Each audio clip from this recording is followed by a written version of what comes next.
Hello everyone, मैं लक्ष्मण सिंह चौहान फिर से आपको इस पैथन ट्यूटोरियल लेक्चर में स्वागत करता हूं।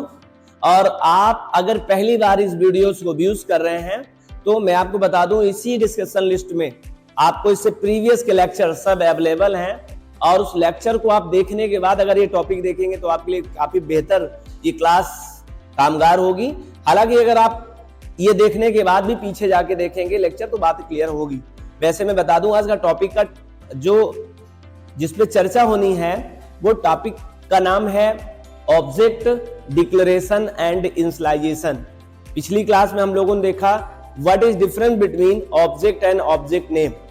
आज का टॉपिक है declaration and initialisation of object. पहले दोनों टर्म के बारे में बहुत अच्छे समझेंगे।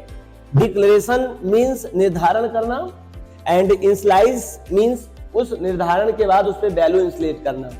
जैसे मैंने प्रीवियस लेक्चर में आपको बताया था, डिक्लेरेशन का मतलब होता है आप कोई चीज निर्धारित करते हो। जैसे आपको गवर्नमेंट ऑफ इंडिया जैसे पोस्ट निकालती है रिक्रूटमेंट के लिए, तो वो डिक्लेयर करती है इतनी सीट मुझे चाहिए, this is the declaration. And after all जब वो पूरा प्रोसेस कंप्लीट हो जाता है तो उस पद पर जब चयनित हो जाते हैं अभ्यर्थी तो उसे हम लोग कहते हैं इनिशियलाइज ऑफ पोस्ट। शायद आपको समझ में आया होगा डिक्लेरेशन और इनिशियलाइजेशन। चलें टॉपिक बात करते हैं हम लोग। और हम declaration and initialisation of object हम ये पढ़ने वाले हैं। सबसे पहले आपको बताऊं, इससे पहले जो स्टैटिक प्रोग्रामिंग लैंग्वेज हुआ करती थी, मतलब C++, उस प्रोग्रामिंग लैंग्वेज में, और जावा भी आप कह दो, ये स्टैटिक टाइप प्रोग्रामिंग लैंग्वेज में जब भी हम कोई वैल्यू दिया करते थे किसी भी वेरिएबल पे या ऑब्जेक्ट पर, तो डाटा टाइप बताना जरूरी था।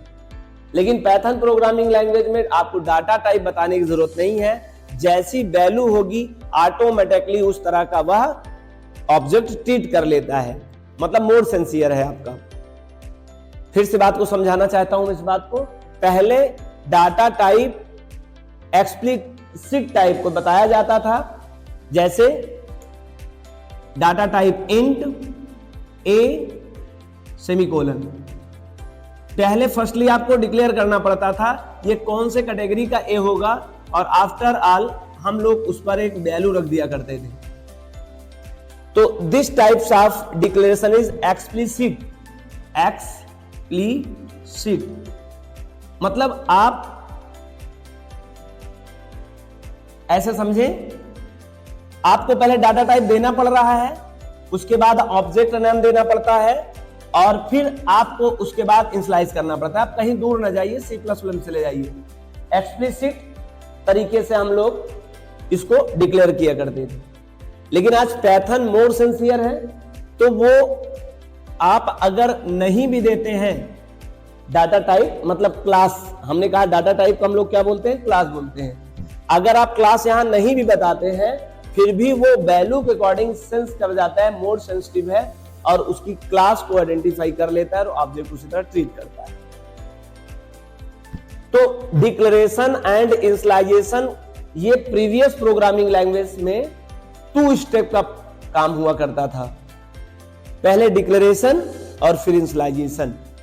हाँ, बाद में यह भी फैसिलिटी थी कि डिक्लेरेशन और इनिशियलाइजेशन दोनों एक साथ कर सकते हैं, लेकिन आपको डाटा टाइप बताना पड़ता था। पाइथन प्रोग्रामिंग लैंग्वेज आपको अलाउ करता है कि आप केवल ऑब्जेक्ट का नाम बताइए और अपनी कांस्टेंट वैल्यू बताइए, क्लास समझने की पावर उसके पास है। जैसे आपको आज क्लास समझने की पावर है। आपको जैसे मैं एक शब्द बोलूंगा दिमाग में उसका क्लास ऑटोमेटिकली आ जाएगा। देखो ये प्रूफ होगी आप मोर सेंसिटिव हैं। मैंने कहा केला, आम, सेब किस क्लास से बिलोंग करते हैं, तुरंत आवाज आएगा फल। रीना, सुरेश, राज, मोहन ये किस क्लास से बिलोंग करते हैं, आप कहोगे ह्यूमैनिटी, ये ह्यूमन से। मैं कहूंगा तोता, उल्लू, ये तमाम जो शब्द हैं तुरंत दिमाग में आएगा सर ये है चिड़िया। चींटी, बिच्छू, तमाम तरह के इस तरह के जीव जो हैं आपके दिमाग में आएगा सर कीड़े मकोड़े। क्लास आप खुद समझ पा रहे हैं, जैसे ऑब्जेक्ट नाम सुन रहे हैं, you are now is sincere, more sincere, as it is programming language का कारवां सन 1950 के लगभग समय से शुरू होकर आज इस लेवल तक आ गया है। तो आपकी प्रोग्रामिंग लैंग्वेज भी कुछ सिंसियर ज्यादा हो गई हैं। वो बिना क्लास बताए हुए आप कांस्टेंट वैल्यू बता दो, क्लास समझ जाएंगे। जैसे मैं भी कांस्टेंट वैल्यू बता रहा था और आप क्लास समझ रहे थे। और यहां पर डिक्लेरेशन एंड इनिशियलाइजेशन वो 1 लाइन में नेसेसरी है, 2 लाइन में नहीं करेंगे आप। और एक खास बात, ये डायनेमिक प्रोग्रामिंग लैंग्वेज है, मतलब आपने अगर डाटा टाइप डिक्लेयर नहीं किया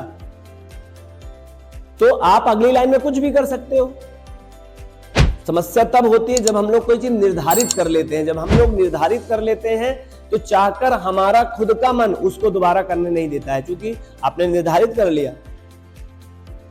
पाइथन कहता है आप निर्धारित ही ना करो, आप केवल ऑब्जेक्ट का नेम बताओ और तुम एक कांस्टेंट वैल्यू रखो, इतना ही काम करो, ऑटोमेटिकली मैं उसको ट्रीट कर लूंगा। और इससे फायदा यह होगा, यदि आपने डिक्लेरेशन टाइम में कोई प्रॉमिस नहीं किया इंट फ्लोट कैर, तो मैं आपको यह छूट दूंगा आने वाले टाइम में कि आप भी इस ऑब्जेक्ट पर किसी टाइप की वैल्यू रखिए, चेंज करिए, कोई इशू नहीं है। शायद आपको बात ही समझ में आई हो, नहीं आती तो मैं आपको राइट करके समझाना चाहूंगा। मैं कहना क्या चाहता हूं, मैं कहना यह चाहता हूं कि पहले की प्रोग्रामिंग लैंग्वेज में, स्टैटिक प्रोग्रामिंग लैंग्वेज से कहते थे, उसमें क्लास का आपको क्लास का नाम, we can say that class name, class का नाम और ऑब्जेक्ट नेम बता दिया करते थे। और जब आप क्लास का नाम और ऑब्जेक्ट का नाम बता देते हैं तो आपको ये एक चीज मिल जाता है कि आप भविष्य में इस पे 5 इंटीजर टाइप की वैल्यू रखिए, लेकिन ए पे जाके 5.5 नहीं रख सकते हैं, बिकॉज दिस इज अ अलग कैटेगरी ऑफ वैल्यूज। ये अलग कैटेगरी ऑफ वैल्यूज हो गया, और अलग कैटेगरी ऑफ वैल्यूज हो गया तो ये किस आपने कैटेगरी का फिक्स कर रखा था, इंटीजर टाइप का कर रखा था। इंटीजर क्लास का यदि आपने ए को कोई डिक्लेयर किया था तो भविष्य में आपने ये इस पे फ्लोट टाइप का कैसे रख दिया। If you want to store the float type constant value, then firstly need to the float. अगर आपने फ्लोट को डिक्लेयर कर रखा है तो भविष्य में आके 5.5 और या कोई भी पॉइंट वाली वैल्यू रख सकते हैं, लेकिन a is equal to double quotation में राज ऐसा नहीं रख सकते। This is a string type constant है। क्यों? क्योंकि आपने पहले क्या डिक्लेयर कर रखा था, फ्लोट। पहले की प्रोग्रामिंग लैंग्वेज में, जब मैं पहले कह रहा हूं तो C++, जावा, और मैं अब की जब बात करूंगा तो पाइथन की बात करूंगा, पाइथन की बात नहीं कर रहा हूं। पाइथन से पहले जो स्टैटिक प्रोग्रामिंग लैंग्वेज थी, और एक कंसेप्ट और क्लियर हो जाएगा, what's reason behind is called to Python is dynamic programming language. Because आपको बताता हूं, स्टैटिकली हो गया ये देखो, चूंकि ये एरर हो जाएगा। क्यों एरर हो जाएगा? सर आपने डाटा टाइप शुरुआत में, डाटा टाइप बोले तो क्लास, आपने क्लास इसका ए डिक्लेयर किया है और आप वैल्यू रख रहे हैं string, that is not allowed.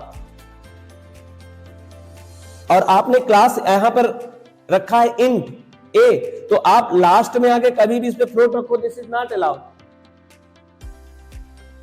तो इस तरह की जो बाउंड्री हमें दिया करती थी प्रोग्रामिंग लैंग्वेज C++, जावा, इस बाउंड्री से मुक्त कर दिया हमें कौन? Python programming language. क्या किया उसने? उसने कहा आप वैल्यू दीजिए, ऑब्जेक्ट नेम दीजिए, आप क्लास नेम बताइए नहीं। अगर क्लास नेम आप नहीं बताएंगे ना, तब आप रिचेंज कर सकते हैं। और ये बात जेन्युइन रीजन का भी है, जरा आप समझिए। आप कोई चीज पहले निर्धारित कर चुके होंगे अपने लाइफ में, बाद में चेंज नहीं कर सकते हैं, बहुत टफ होता है काम करना। लेकिन यदि आपने तय ही ना किया मुझे क्या करना है, तो आप कुछ भी कर सकते हैं। मेरी बात को ध्यान सुनिएगा।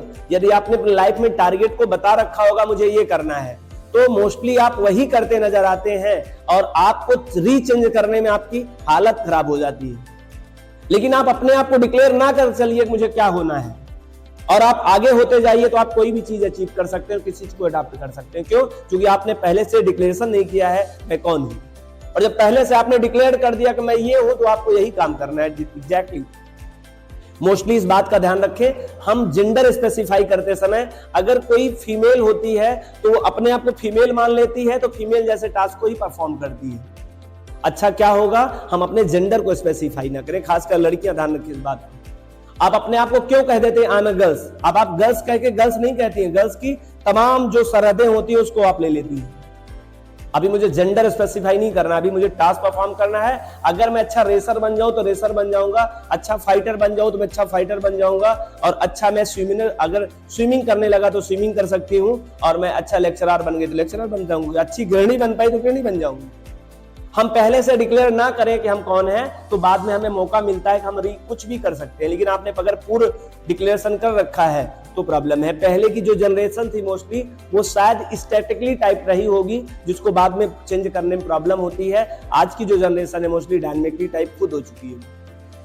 शायद मैं इस बात को क्लियर करने में ज्यादा आपके लिए मदद हुआ हो, शायद समझ गए क्या होता है डायनेमिकली, क्या होता है स्टैटिकली। अब ये आपने जब इसकी जाति नहीं तय किया, क्लास ही नहीं तय किया, तो आपने एक अच्छा काम किया। अब कंपाइलर आगे लाइन में जाके आप 5.5 करोगे, इसको कोई प्रॉब्लम नहीं होगी, क्योंकि आपने उसको बताया नहीं था मैं कौन। जब तुमने कुछ नहीं बताया था तो डायरेक्टली उसने क्या कर लिया, इसके फ्लोट रख दिया। और न्यू लाइन पे जाएंगे, आप एज इक्वल टू क्या रख सकते हैं, राज, स्ट्रिंग टाइप का रख लें। हालांकि यहाँ पे पैथन में सेमीकोलन नहीं होता है, वहां कहता है इसमें सेमीकोलन भी लगाने की जरूरत नहीं है। पैथन बहुत ही फ्लेक्सिबल प्रोग्रामिंग लैंग्वेज है, इसीलिए बहुत इजियर है, वर्ल्ड की टॉप प्रोग्रामिंग लैंग्वेज में है, क्योंकि यूजर के लिए बेहतर प्रोग्राम डेवलप करने का मौका देता है। और आप देख पा रहे हैं एक ऑब्जेक्ट नेम है जो एक बार तो इंटीजर टाइप की क्लास की वैल्यू रखता है, दूसरी बार क्या रखता है, फ्लोट टाइप का रख रहा है, तीसरी स्ट्रिंग टाइप का रख रहा है, और कोई प्रॉब्लम नहीं होता है, कोई एरर नहीं है। आप इसको प्रिंट करा लीजिए, फिर इसको प्रिंट करा लीजिए, फिर इसको प्रिंट करा लीजिए। यह नेचर कहलाता है dynamic nature, dynamic programming language, dynamic data types. आपको कहीं ना कहीं फीचर्स में पढ़ा होगा या आपने आगे कहीं ना कहीं पढ़ोगे। ये हमें पैथन प्रोवाइड करता है, जबकि और programming language, traditional programming language C++, जावा में फैसिलिटी नहीं थी, क्योंकि स्टैटिक लेवल की थी। ये बात शायद आपको समझाने में सफल रहा हूं। अब मैं इस बारे में थोड़ा सा एक्सप्लेन कर लूं, डिक्लेरेशन और इनिशियलाइजेशन क्या है। This is also called to declaration of object, और this part is also called to initialisation of object. मैं इरेज करके क्लियरली आपको बता पाऊं तो ज्यादा समझ में आएगा। इसके बारे में बात करेंगे। शायद मैंने आपका कंसेप्ट स्टैटिकली और डायनेमिकली क्लियर कर सका हूं। अब मैं बताऊंगा डिक्लेरेशन और इनिशियलाइजेशन। मुझे सर दिखाइए कहां है डिक्लेरेशन और कहां इनिशियलाइजेशन, क्योंकि दो टर्म है, एंड लगा के आपने प्रूव किया है, तो सर हमको दिखाइए भी। तो जैसे a is equal to 5 is a constant value, ये कांस्टेंट वैल्यू है, और किसकी कांस्टेंट वैल्यू है, आपने 5 बता दिया, तो हमारे compiler in the sense of Python C Python आपने सुना, स्टैंडर्ड कंपाइलर है। अगर पीछे लग वीडियो नहीं देखा हो तो इसी लिंक में है, कंपाइलर जाके पढ़ लीजिए। कंपाइलर मैंने स्टैंडर्ड कंपाइलर ऑफ पैथन को सी पैथन हमने बताया है, तो सी पैथन जो है स्टैंडर्ड कंपाइलर है। सी पैथन कंपाइलर को बताने की जरूरत नहीं कि तुम किस कांस्टेंट से बिलोंग करते हो। जैसे आज मैंने शुरू में चर्चा किया था, आज अगर मैं कह दूं आम तो तुम्हारे दिमाग में फल तुरंत आ जाएगा, रीना कहूंगा तुरंत लड़की आ जाएगा। और एग्जैक्टली उसी तरह से जैसे आप इतना मोड सेंसिटिव हो चुके हैं कि आपको कांस्टेंट वैल्यू मिलती है, आप उसे क्लास समझ लेते हैं किस जनरेशन से बिलोंग करता है, वैसा आज आपका जो कंपाइलर है ना, वो 1950 के समय से लेकर आज 2023-24 तक आके अपने आप को इतना ट्रेंड कर लिया है कि वो आसानी से क्लास को समझ सकता है। आपको क्लास बताने की आज जरूरत नहीं है। तो ये ऑटोमेटिकली ये देखेगा 5 इज अ वैल्यू, ये वैल्यू है, और ये वैल्यू जो है वो कांस्टेंट टाइप, किसको पता चल गया होगा, और ये सेंसिटिव है इसलिए, और ये ऑब्जेक्ट है, this is a object name, this is a constant value, this is a operator, और इस ऑपरेटर को असाइनमेंट ऑपरेटर कहते हैं। असाइनमेंट ऑपरेटर का काम होता है इधर की वैल्यू को इस साइड को लाद लेना। ये देखिए, ये इधर होगी सद्यो वैल्यू और इधर होगा ऑब्जेक्ट नेम। जरा हम आपसे पूछते हैं ऑब्जेक्ट नेम का कौन सा क्लास होगा, कोई बता पाएगा? नहीं बता पाएगा sir. This is the depend upon value type, then this is declared by object name. जिस तरह की वैल्यू रहेगी उस तरह का ऑब्जेक्ट हो जाएगा। मैंने सिर्फ ठीक पीछे लेक्चर में आपको एग्जांपल दिया था, अगर आपको याद हो, कि आने वाले टाइम में एक ऐसा हमारे पास सेंसिटिव बॉटल बने जिसमें जो चीज डाला जाए स्पीकर ऑटोमेटिकली लग जाए। जैसे सपोज दैट आप इसमें हनी डाले, ऑटोमेटिकली यहाँ हनी लीक उठे। अरे सर दिस इज इतना sensitive, this is a more sensitive bottle, ऐसा हो सकता है? मे बी श्योर हो सकता है। वो ऑटोमेटिकली जिस टाइप की वैल्यू रहेगा उसकी क्लास बता देगी, दिस इज हनी। और सोचो कितना बढ़िया हो, आप ऐसा सेंसिटिव बॉटल बनाएं और जब उसमें मिल्क मैन जब मिल्क दे तो वहां लीक उठे, मिल्क विथ वाटर। कितना बढ़िया क्लियर रहे, ऑटोमेटिकली लीक उठे, तो आपको जज करने की जरूरत नहीं पड़ेगी। This is the more sensitive bottle. आज ठीक उसी तरह की एक आकलन कर सकते हैं, हमारा डाटा टाइप, हमारा क्लास टाइप, हमारा जो कंपाइलर है वो इतना ज्यादा सेंसिटिव है पाइथन प्रोग्रामिंग लैंग्वेज का कि आपको बताने की जरूरत नहीं है। अच्छा, इसका फायदा भी लिया उन्होंने। आप अगर क्लास न बताओ ना तो अगले लाइन में मैं दूसरे क्लास में शिफ्ट हो सकता हूं और अगले क्लास में फिर शिफ्ट हो सकता हूं। इसीलिए एक ऐसा भी समय होता है जो क्लास जरूरी भी हो जाता है। प्रोग्रामिंग लैंग्वेज की दुनिया में पाइथन ने यह फैसिलिटी तो आपको दिया है कि आप अपनी उस लाइन के बाद दूसरे नेक्स्ट लाइन में आप चाहो तो अपनी वैल्यू चेंज कर सकते हो। Object name equal to value. आइए हम सिंटैक्स की बात करें। सिंटैक्स में डिक्लेरेशन और इनिशियलाइजेशन को अच्छे से बताएं। अब फिर समझ लीजिए, this is a declaration of object और this is a initialisation of object. Declaration of object को हम लोग प्रोटोटाइपिंग ऑफ ऑब्जेक्ट कहते हैं। बस प्रोटोटाइपिंग या डिक्लेरेशन करने के समय पहले प्रोग्रामिंग लैंग्वेज में आपको क्लास टाइप बताना पड़ता था। पाइथन प्रोग्रामिंग लैंग्वेज एक एडवांस प्रोग्रामिंग लैंग्वेज है, मोर सेंसिटिव प्रोग्रामिंग लैंग्वेज है, तो यहाँ पे आपको क्लास नहीं बताना पड़ा, बस आप डायरेक्ट ऑब्जेक्ट नेम से बता दीजिए। और इक्वल टू ये असाइनमेंट ऑपरेटर है, दिस इज अ वैल्यू। अलग में सिंटैक्स आप बहुत अच्छे समझूंगा, हमें समझाना है डिक्लेरेशन एंड इनिशियलाइजेशन क्या है। तो a is a declaration of object, equal to 5 के बाद ये जो 5 है ये इनिशियलाइजेशन है, ये डिक्लेरेशन है, और दोनों एक साथ ही हुआ करता है पाइथन में। Declaration and initialisation at a same time perform your Python programming language. Sir एक चीज बता दीजिए, मैं क्लियर कर दूं आपसे कि डिक्लेरेशन और इनिशियलाइजेशन में पहला प्रोसेस कौन होता होगा, तो आप सुन लीजिए, नहीं आपको कोई कंफ्यूज करे। कल भी ये प्रोसेस ट्रेडिशनल प्रोग्रामिंग लैंग्वेज में ये प्रोसेस था, आज भी ये है कि डिक्लेरेशन पहले होगा, इनिशियलाइजेशन बाद में होगा। जरा पहले वैसे तो समझिए, बड़ी कॉमन सेंस की बात है। अगर मुझे ये मार्कर रखना होगा तो मैं पहले प्लेस चूज करूंगा तब रखूंगा, पहले रख के फिर चूज करूंगा। सही तरीका है पहले सर डिक्लेयर्ड कर लीजिए फिर इनिशियलाइज करिए।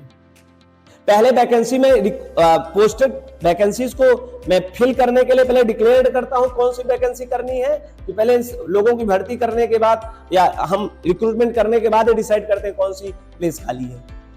बड़ी कॉमन सेंस की बात है। Declaration is a first thing and initialisation is always second thing. कल भी ये प्रोसेस था, आज भी ये प्रोसेस है। अब जो हम समझने चल रहे हैं, सिंटैक्स क्या होता है जब कोई ऑब्जेक्ट आप डिक्लेरेशन और इनिशियलाइजेशन करते हैं। देखिए, आई होप आप सबको ये डिक्लेरेशन और इनिशियलाइजेशन ऑफ ऑब्जेक्ट स्टैटिकली और डायनेमिकली क्या रीजन है उसको क्लास कहने का मैंने समझा पाया हूं। अब मैं बात कर रहा हूं सिंटैक्स क्या है। SYNTAX, congratulation, this is the first time I am tell you syntax. पहली बार आपको यह शब्द सुनाई दे रहा है और मेरे इस चैनल के माध्यम से, तो मैं जानना चाहूंगा इस शब्द के बारे में। जरूर आपने सुना होगा the term you define, what do you mean by syntax. क्या मीनिंग होता है सिंटैक्स का? डेफिनेशन तो ठीक ही है, डेफिनेशन मैं बता रहा हूं, मीनिंग आप खोजिए। देखिए, syntax is a way, syntax is a method, syntax is a process giving the commands of the computer. Computer को आपका आदेश किस वे में देना है, कुछ किस रूल्स रेगुलेशन के हिसाब से देना है, is called to syntax. Syntax के अकॉर्डिंग ही आपका कंप्यूटर वर्क करेगा। If you give a correct syntax then do the exact task perform, otherwise do not exact task perform. Mistake कर देगा।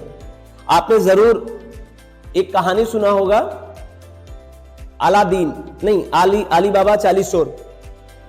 आपको पता है स्केब का एक सिंटैक्स था, उस केब को खोलने का एक सिंटैक्स था, याद है, दिमाग में आया? खुलजा सिमसिम। खुलजा सिमसिम एक सिंटैक्स था। If you want to open cage in previous time, अगर सच में उस समय चाहा जाए, सच में घटना हो, आई डोंट नो सच है झूठ है, बट अगर उस कहानी से ताल्लुक रखा जाए तो वो खुलजा सिमसिम एक सिंटैक्स जैसा काम करता था। और किसके साथ? कासिम के साथ क्या बुरा हुआ आप जानते हैं? सिंटैक्स फॉरगेट कर गया था, खुलजा सिमसिम नहीं कह पाया, हर शब्द कहा, बस वो उसके जुबान से खुलजा सिमसिम एग्जैक्ट सिंटैक्स नहीं आया था। क्या उसके साथ हुआ आपको बताने की जरूरत नहीं, आप कहानी जानते हैं। Syntax the very important role of computer science and we can say that other हर जगहों पे सिंटैक्स लागू होता है। किसी काम का एक प्रॉपर तरीके से सही वे से करने का तरीका ही क्या कहलाता है? सिंटैक्स कहते हैं। और अगर आप पढ़ रहे हैं इस समय तो आपका सिंटैक्स क्या है, इसी वीडियो के माध्यम से बता दूं। आपका सिंटैक्स है, बिना आप एग्जाम की चिंता किए हुए, बिना जॉब की चिंता किए हुए, बिना सीखने की चिंता किए हुए, केवल वीडियो लेक्चर को अपने कान से श्रवण करें, सुने और अपने से कुछ क्वेश्चन पुट अप करें, डाउट जनरेट करें, बस उसके बाद की ना सोचें। इसे कर्म कहते हैं। दिस इज सिंटैक्स ऑफ कर्म। अगर आप बिना फल की इच्छा किए हुए अपने कर्म में लगे हैं तो उसे हम लोग क्या बोलते हैं? कर्म। ठीक है, सिंटैक्स का मतलब आप समझ गए होंगे। इसका मीनिंग मैंने पूछा था, आपने कमेंट कर दिया होगा, प्रारूप। सिंटैक्स मतलब प्रारूप। प्रारूप मीन्स वर्ड्स। प्रारूप माने पहले से ही कोई चीज फिक्स हो, प्रारूप माने पहले से ही उसका प्री सेट हो, उसे हम लोग प्रारूप कहते हैं। किसने सेट किया इसको? जिसने बनाया होगा। और किसने बनाया पाइथन? गिड्डो वननसम ने बनाया।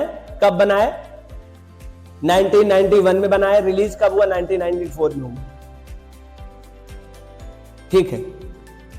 सिंटैक्स किसका? Declaration and initialisation of object का। सबसे पहले आपको देना होगा ऑब्जेक्ट नेम। क्या आप जानते हैं ऑब्जेक्ट नेम को और किस नाम जानते हैं? पढ़ा होगा आपने। इसे कहते हैं आइडेंटिफायर।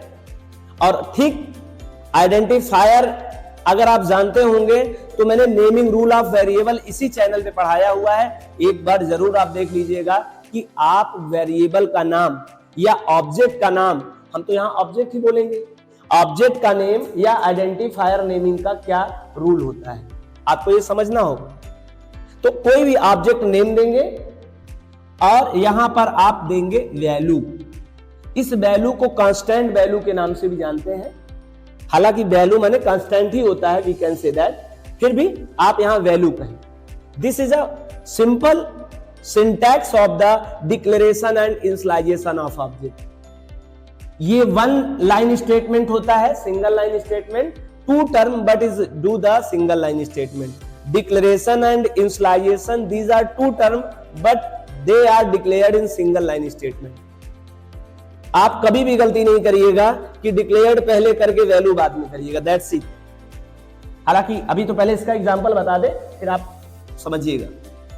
एग्जांपल सर बताएं। ऑब्जेक्ट का नाम क्या लें? कुछ ले लीजिए। अगर हमें यनो लेना है, यनो इक्वल टू, मैंने लिखा 35। मैं this is a object name, this is a value, this is a operator, assignment operator. It is used for assign the value from right hand side to left hand side. ध्यान रखना, left hand side में always object का name रहेगा, never constant value. इधर कभी value नहीं रहेगा। मतलब मैं ये कह रहा हूं 35 equal to you know never. अगर आप इसे नहीं ऐसा देख पाए एरर है, कर पाए तो देख लेना एरर है, बताने की जरूरत ही नहीं है आपको।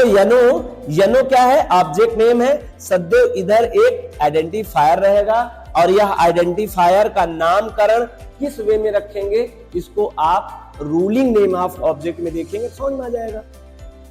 और this is a value. Right hand side में वैल्यू रहती है, लेफ्ट हैंड साइड में ऑब्जेक्ट नेम रहता है। असाइनमेंट ऑपरेटर है, असाइन करने का काम करता है। This is a simple syntax or process declaration and initialisation of object.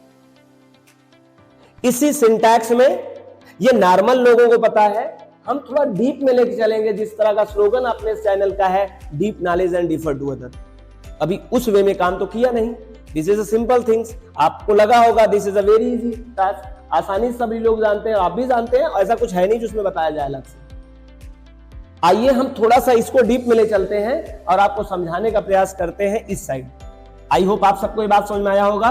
Object name left hand side में होता है, इक्वल टू सिंबल, इसे हम लोग इक्वल टू सिंबल तो जानते हैं, इसका नाम असाइनमेंट ऑपरेटर है। ऑपरेटर क्या है वो बहुत अच्छे से एक्सप्लेन करूंगा जब ऑपरेटर टर्म आएगा तब। ऐसे बहुत सारे ऑपरेटर होते हैं, उसी ऑपरेटर का एक ऑपरेटर है, उसका नाम है assignment operator, this is a value. आइए हम लोग इसको थोड़ा सा एक्सप्लेन करते हैं। Object name value can B, ये वैल्यू में कौन कौन हो सकते हैं, ये कांस्टेंट वैल्यू, हम कांस्टेंट वैल्यू को कांस्टेंट वैल्यू ही कहते हैं एक्चुअली में। कांस्टेंट वैल्यू को हम लोग बोल सकते हैं डायरेक्ट वैल्यू दे सकते हैं। दूसरा हम लोग वैल्यू के स्थान पे एज अ ऑब्जेक्ट भी दे सकते हैं, अदर ऑब्जेक्ट नेम। यहां वैल्यू के स्थान पे कभी आपको यह भी मिलेगा कोई ऑब्जेक्ट नेम रहेगा, अदर ऑब्जेक्ट नेम। क्या अदर ऑब्जेक्ट नेम? यस, आप एक और ऑब्जेक्ट हो सकता है, ऑब्जेक्ट नेम आइडेंटिफायर होगा, उसमें कुछ पहले से वैल्यू होगी। वो तरीका क्या है, उसी को इनडायरेक्ट कहते हैं। आप क्या कहते हैं? इनडायरेक्ट वैल्यू देने का तरीका है। वैल्यू उसमें भी देंगे, वैल्यू इसमें भी देंगे, वो डायरेक्ट तरीका होता है, ये इनडायरेक्ट तरीका होता है। और कभी कभी इन दोनों का कॉम्प्लेक्स फॉर्म, इन दोनों का मिश्रण, इसे कंपाउंड करके भी आपके ऑब्जेक्ट पर रखा जाने का प्रयास किया जाएगा, और रखा जा सकता है, लीगल है, जानते रहें। तीसरा वे है आपको कभी एक्सप्रेशन के माध्यम से, एक्सप्रेशन क्या होता है? एक्सप्रेशन और इक्वेशन दो टर्म है। 3 + 2 इज अ इक्वेशन। यहां पे आपको कुछ नहीं सोचना है, आप आसानी से 3 और 2 को जोड़िए 5, या 2 और 3 को जोड़िए फिर भी 5। लेकिन आप जब कभी मोर देन ऑपरेंड हो जाएगा, एंड मोर देन ऑपरेटर, बहुत अच्छे से बात करेंगे, बस आज का टॉपिक नहीं है बस ऑपरेटर और ऑपरेंड, केवल जान लीजिए। जब मोर देन ऑपरेटर आपके किसी क्वेश्चन में हो जाता है तो इसी को हम लोग बोल देते हैं एक्सप्रेशन। और एक्सप्रेशन का मतलब होता है व्यंजक, आप अगर हिंदी में जानते होंगे। Expression always done according to rule. आपने बॉड मास का रूल पढ़ा होगा। आप देखिए इसका उत्तर क्या होना चाहिए, 3 और 2 5, और 5 और 5 का मल्टीप्लाई करो 25। मोस्टली ऐसे उत्तर आ जाना चाहिए, लेकिन ऐसा उत्तर आएगा नहीं।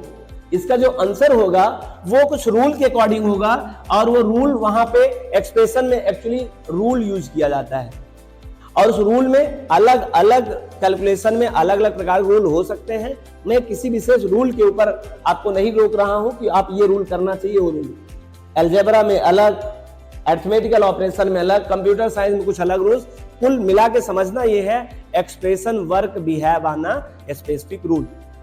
हाँ, बॉड मास एक रूल का नाम है। सबसे पहले बॉड मास कहता है पहले इनको करना है, 5 × 2 = 10 और +3, इसका आंसर सही आएगा 13।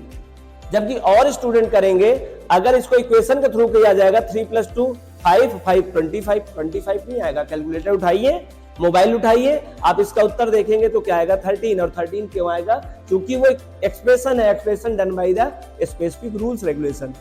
ये जो किया गया है रूल्स रेगुलेशन, ये रूल रेगुलेशन बॉड मास का रूल्स है। हम ज्यादा मैथमेटिक्स कैलकुलेशन में नहीं जाना है, बात को समझाने के लिए आए थे। What do you mean by expression? कभी कभी ये भी आ सकता है। एग्जांपल आप तीनों को देख लेंगे तो आपको ज्यादा क्लियर समझ में आएगा। First is a = 5 and b = a and c = a multiplied by b plus 3. First is a constant type value, आपने डायरेक्ट दे दिया 5 इसको। 5 is a constant type value, it is hold on a object. This is a also value but in direct form, ये object के नाम से है, this is a object name. आएगा वैल्यू स्टोर होगा, लेकिन तरीका क्या है, indirect way of the assign the value on b object. This is a second way we can assign the value on object. This is a third way, this is expression. Firstly expression जो perform, then assign the value after all on C object. Firstly a multiply by b, a is equal to 5, b is equal to also 5, 5 multiply is equal to 25, 25 plus 3 is equal to 28 और c पे क्या hold हो गया 8। आपको बात समझ में आया होगा। This is a simple syntax declaration and initialisation of object. I hope आपको समझ में आया होगा। आज के इस लेक्चर में हमने देखा इनिशियलाइजेशन, डिक्लेरेशन और इनिशियलाइजेशन क्या होता है। आज हम लोगों ने उसमें देखा what's reason behind it's called to dynamic type programming language, pattern को क्यों कहते हैं। और आज हम लोगों ने देखा क्या सिंटैक्स होता है ऑब्जेक्ट जब आप डिक्लेयर करते हैं। एंड ये फंडामेंटल क्लासेस हैं, आप बहुत डीप में अगर आप पढ़ेंगे तो डेफिनेटली आप आधे लेक्चर जाते जाते आप पैटर्न के गुड प्रोग्रामर, गुड लर्नर्स हो जाएंगे। क्योंकि डीप नॉलेज से पढ़ाने से फायदा होगा, आपका कंसेप्ट क्लियर होगा। जब भी मैं डीप नॉलेज कहता हूं तो फुल्ली कंसेप्ट क्लियर करके पढ़ने की बात करता हूं, और डीप नॉलेज माने nothing is. Object name equal to value, value can be 3 types. We can assign the value on object, constant value दे सकते हैं। कांस्टेंट में तरह तरह के कांस्टेंट होते हैं, हम लोग अभी बात नहीं करेंगे, जब हम लोग क्लास टाइप पढ़ेंगे तो उसके बारे में जानकारी देंगे।